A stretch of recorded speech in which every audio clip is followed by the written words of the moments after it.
जैसा कि चल रही तीर्थ यात्रा के हमारे संयोजक कहो, सर्वे सर्वा कहो, जो अपनी सूझबूझ के साथ हर वर्ष हजारों हजारों लोगों को, गरीब व्यक्तियों को, संपन्न व्यक्तियों को जो तीर्थों की वंदना यात्रा करवाते हैं, ऐसे हमारे पवन जी गोधा, जिनका दिल्ली में एक अलग ही व्यक्तित्व है। इन्होंने पद पे बैठ के नाम नहीं कमाया है, इन्होंने यात्रियों को यात्रा करवा करके अपनी पहचान बनाई है। पवन जी कौन? यात्रा वाले पवन जी। और बाकी में इनका समर्पण गुरुओं के प्रति, तीर्थों के प्रति, समाज के प्रति और समाज के कार्यों के प्रति अटूट समर्पण है, अटूट देते भी हैं, कार्य को संपन्न भी करवाते हैं। दूसरी बात, तीर्थों की यात्रा, वाकई में आज की तारीख में हमारे सारे तीर्थ खतरे के निशान के करीब पहुंच रहे हैं। यदि हम इसी प्रकार से यात्रियों को तीर्थों की वंदना यात्रा करवाते हैं तो हमारा कोई तीर्थ खतरे में नहीं आ सकता है। खतरे में तीर्थ तब आते हैं जब यात्री वहां आना जाना बंद कर देते हैं। तीसरी बात, जब भी हम किसी भी तीर्थ की यात्रा में जाएं, सम्मेशिकर तीर्थ एक ऐसा है जो संपूर्ण जैन समाज की धड़कन कहो, श्वास कहो, स्पंदन कहो, उस तीर्थों के प्रति संपूर्ण समाज का जो अटैचमेंट है, उतना अटैचमेंट किसी भी तीर्थों से नहीं है।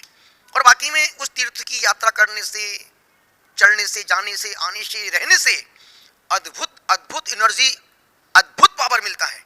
पर दो तीन बातें यात्री ध्यान रखें, कभी भी उस पहाड़ पे जब यात्रा करने के लिए जाएं तो वहां पर कोशिश करें कि हम वहां लेटरिन बाथरूम ना जाएं, एक बात।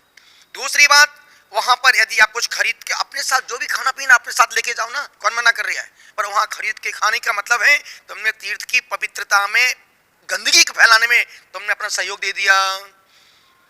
तीसरी बात, कभी भी वहां भिखारियों को एक पैसा दान नहीं देना, वो पगले वहां लेते हैं, नीचे जाके माल बेच देते हैं। एक भी तीर्थ पर एक भी भिखारी गरीब नहीं है, वो गरीब बनकर के जीवन जी रहे हैं और गरीबी का ढोंग बना के जीवन जी रहे हैं। चौथी बात, तीर्थों की यात्रा में दो बातें विशेष ध्यान रखना, कभी भी टोंक के भीतर कपूर नहीं जलाना, और जो भी चढ़ाना हो लौंग का अधिक उपयोग करो। सुपारी चढ़ाने से भाग्य सौभाग्य में तब्दील होता है, लवंग चढ़ाने से दुर्भाग्य का नाश होता है। और 3 ग्रह एक साथ कंट्रोल में आते हैं, राहु, केतु, शनि। और लवंग एक ऐसा द्रव्य है सबसे ज्यादा लक्ष्मी को प्रभावित करता है, तो मुट्ठी मुट्ठी भर लौंग चढ़ाओ ना, कौन मना कर रहा है। चौथी बात, फटे कपड़े पहन के, पुराने कपड़े पहन के कभी भी तीर्थों की यात्रा नहीं करना। इंद्र बन के यात्रा करोगे, सम्राट का पुण्य लेके आओगे, और जैसे ही कपड़े होंगे वैसा मन ही होगा। पांचवी बात, उस तीर्थ यात्रा में जितनी यात्री जाएं, ये सच है कि हमारे पवन जी जो यात्रा लोगों को, और पूरे देश से लोग उस यात्रा के यात्री बने। अब यात्रियों को 3 बातों का विशेष ध्यान रखना है। जब घर से निकलो, जब तक यात्रा पूरी संपन्न ना हो जाए, कैसा भी निमित्त मिले हम गुस्सा नहीं करेंगे।